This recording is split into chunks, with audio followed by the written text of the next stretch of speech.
റൂഹ് വയറിൽ എത്തിയപ്പോൾ ആദം നബിക്ക് വിശക്കാൻ തുടങ്ങി. റൂഹ് കാലിൽ എത്തുന്നതിന് മുമ്പ് തന്നെ ആദം നബി ചുറ്റുമുണ്ടായിരുന്ന പഴങ്ങൾ കഴിക്കാൻ വേണ്ടി ചാടി. എന്നാൽ കാലുകൾ അനക്കാൻ സാധിച്ചില്ല. അങ്ങനെ ആദം നബി താഴേക്ക് വീണു. അല്ലാഹു എല്ലാ മലക്കുകളോടും ആദം നബിയെ പ്രണാമം ചെയ്യാൻ കൽപ്പിച്ചു.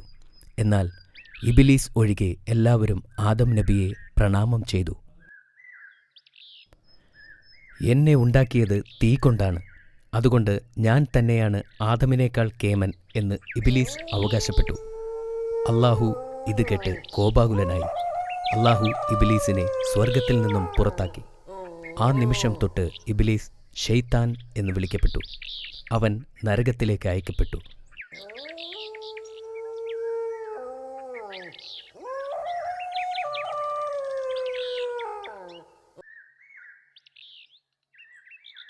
ശൈത്താന് അതിനാൽ മനുഷ്യരോട് പകയും ദേഷ്യവും കൊണ്ടു നടന്നു.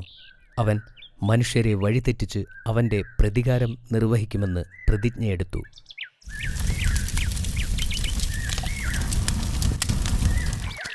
അല്ലാഹു പിന്നീട് ആദം നബിക്ക് സ്വർഗത്തിലെ എല്ലാ ജീവജാലങ്ങളുടെയും പേരുകൾ പഠിപ്പിച്ചു. സിംഹം, ആട്, ഒട്ടകം, ആന, പ്രാവ്, മയിൽ തുടങ്ങി എല്ലാ ജീവികളുടെയും പേരുകൾ പഠിപ്പിച്ചു. അവിടെയുള്ള ഏത് പഴങ്ങളും കഴിക്കാൻ ആദം നബിക്ക് അനുവാദം നൽകി. ഒന്നൊഴികെ ജ്ഞാനത്തിൻ്റെ പഴം കഴിക്കരുത് എന്ന് അല്ലാഹു ആദം നബിയോട് കൽപ്പിച്ചു. അത് വിലക്കപ്പെട്ട കനിയാണ്. ആദം നബി സ്വർഗത്തിലെ ജീവിതം വളരെയധികം സന്തോഷത്തോടെ ആസ്വദിച്ചു. ഒന്നൊഴികെ ഏതു പഴവും കഴിക്കാൻ സ്വതന്ത്രനായിരുന്നു ആദം നബി. മിക്ക സമയങ്ങളിലും അദ്ദേഹം സ്വർഗത്തിലെ മൃഗങ്ങളോടുകൂടെ കളിച്ചുകൊണ്ടിരുന്നു. പക്ഷേ കുറച്ചു കാലങ്ങൾക്ക് ശേഷം ആദം നബി ഒറ്റപ്പെടാൻ തുടങ്ങി. അപ്പോൾ അല്ലാഹു ആദം നബിക്ക് ഒരു ഇണയെ നൽകാൻ തീരുമാനിച്ചു.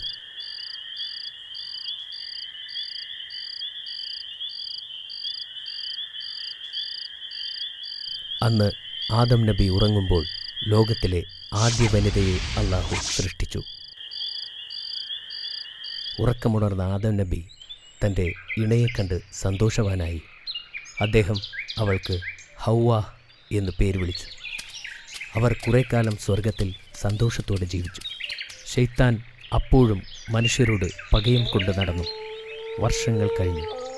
അതുകൊണ്ട് അല്ലാഹു പറഞ്ഞതെല്ലാം ആദം നബി മറന്നിട്ടുണ്ടാകും എന്ന് ശൈത്താൻ മനസ്സിലാക്കി. അവരെ കൂടി സ്വർഗത്തിൽ നിന്നും പുറത്താക്കാൻ ശൈത്താൻ പദ്ധതിയൊരുക്കി. ശൈത്താൻ സ്വർഗത്തിലെത്തുകയും ആദം നബിയെയും ഹൗവ ബീവിയെയും വിലക്കപ്പെട്ട കനി കഴിക്കാൻ പ്രോത്സാഹിപ്പിച്ചു.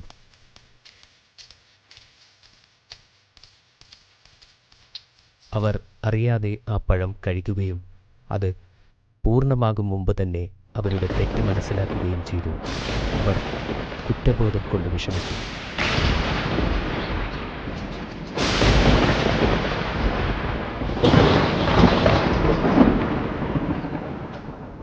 പഴം കഴിച്ച ശേഷം നഗ്നരാണെന്ന സത്യം അവർ മനസ്സിലാക്കുകയും ഇലകൾ കൊണ്ട് നാണം മറയ്ക്കുകയും ചെയ്തു.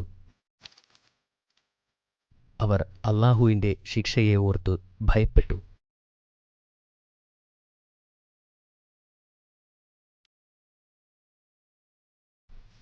ഇത് അറിഞ്ഞ നിമിഷം അല്ലാഹു കോപാകുലനാകുകയും അവരെ സ്വർഗത്തിൽ നിന്നും പുറത്താക്കുകയും ചെയ്തു.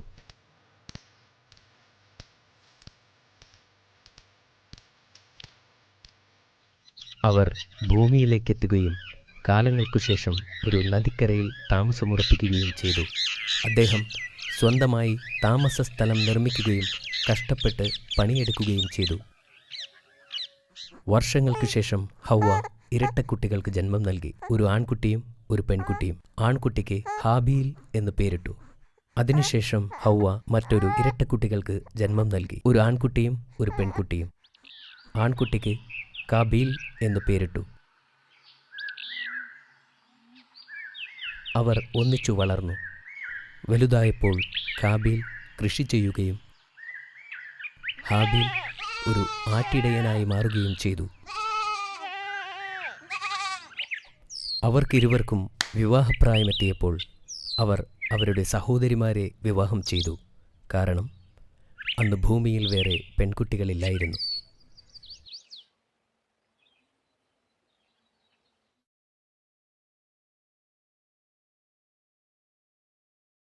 ഹാബീലിൻ്റെ വധു വളരെ സുന്ദരിയും സുമുഖയുമായിരുന്നു.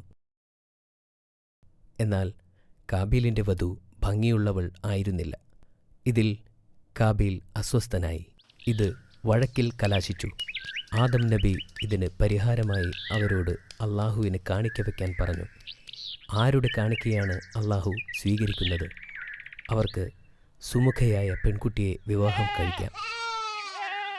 ഹാബീൽ തൻ്റെ സമ്പാദ്യത്തിലെ ഏറ്റവും നല്ല ആട്ടിൻകുട്ടിയെ അള്ളാഹുവിനു വേണ്ടി തിരഞ്ഞെടുത്തു.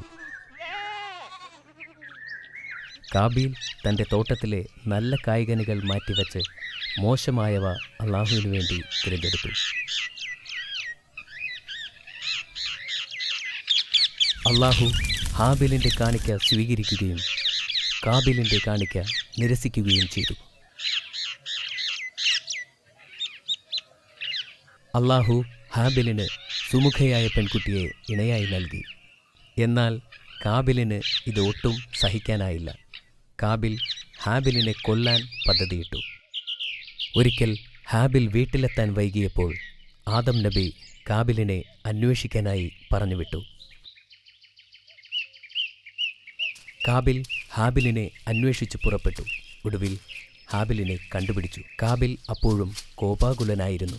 അവൻ ഹാബിലിനോട് പറഞ്ഞു, നിന്റെ കാണിക്ക സ്വീകരിക്കപ്പെട്ടു, എൻ്റേത് നിരാകരിച്ചു. അത് കേട്ട് ഹാബിൽ പറഞ്ഞു, അള്ളാഹു അവനെ ഭയപ്പെടുന്നവരിൽ നിന്ന് മാത്രമേ കാണിക്ക സ്വീകരിക്കുകയുള്ളൂ. ഇത് കേട്ട കാബിൽ കോപം കൊണ്ട് കത്തിക്കേറി. അവൻ അവിടെയുണ്ടായിരുന്ന കല്ലുകൊണ്ട് ഹാബിലിനെ ആക്രമിച്ചു. ഹാബിൽ കാബിലിനേക്കാൾ ശക്തനായിരുന്നു. എങ്കിലും ഹാബിൽ പറഞ്ഞു, നീ എന്നെ കൊല്ലാൻ ശ്രമിച്ചാലും ഞാൻ നിന്നെ ദ്രോഹിക്കാൻ മുതിരില്ല. കാരണം ഞാൻ അള്ളാഹുവിൽ ഭയപ്പെടുന്നു. ഇത് കേട്ട കാബിൽ ഒരു കല്ലുകൊണ്ട് ഇടിച്ച് ഹാബിലിനെ കൊന്നു. ഹാബിൽ മരിച്ചു കഴിഞ്ഞപ്പോൾ കാബിൽ പരിഭ്രാന്തനായി.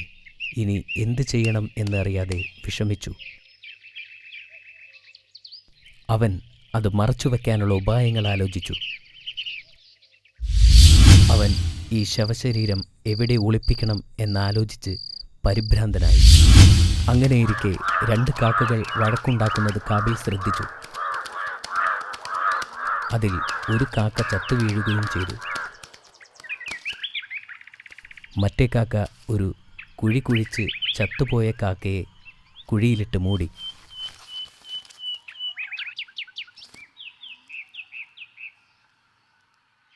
ഇത് കണ്ട കാബിൽ ഹാബിലിൻ്റെ ശരീരം അതുപോലെ മറവ് ചെയ്തു. തെറ്റ് ചെയ്ത ശേഷം കാബിൽ പശ്ചാത്തപിച്ചു. അവന് സ്വന്തം കുടുംബത്തിലേക്ക് ഇനി തിരിച്ചു പോകാൻ കഴിയില്ലെന്ന് മനസ്സിലായി.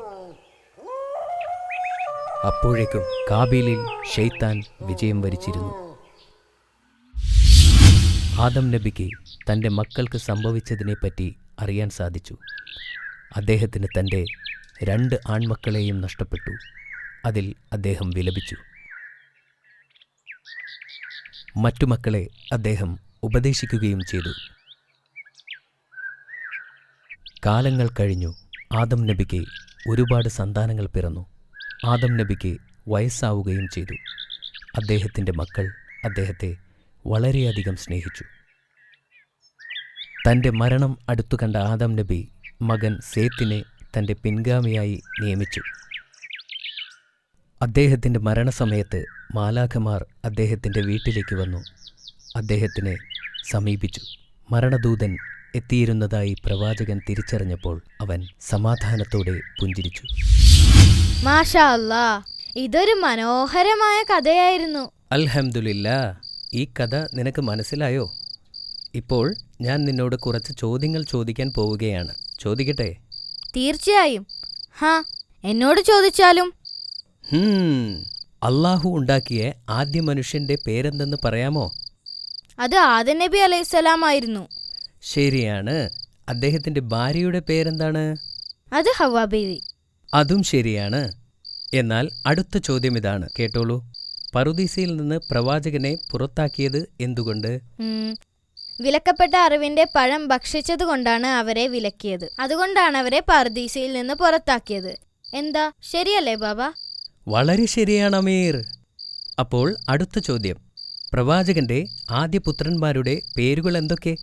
അത് കാബീലും ഹാബീലും അല്ലേ? മാഷാ അല്ലാ, നീ എൻ്റെ എല്ലാ ചോദ്യത്തിനും ശരിയുത്തരം നൽകി കഴിഞ്ഞു. ഇനി ഈ ചോദ്യത്തിന് നിനക്ക് ഉത്തരം നൽകാൻ കഴിയുമോ എന്ന് നോക്കാം. ഹാബീലിന്റെ തൊഴിൽ എന്തായിരുന്നു? ഹാ, അയാളൊരു കർഷകനായിരുന്നു. അതും ശരിയാണ്. അവസാനമായി ഒരു ചോദ്യം കൂടി ചോദിക്കട്ടെ. പ്രവാചകൻ തന്റെ കുടുംബത്തിന്റെ പിൻഗാമിയായി നിയമിച്ചതാരെ? ഓ, ഇതിനൊരു ക്ലൂ തരാമോ ബാബാ? അതിന്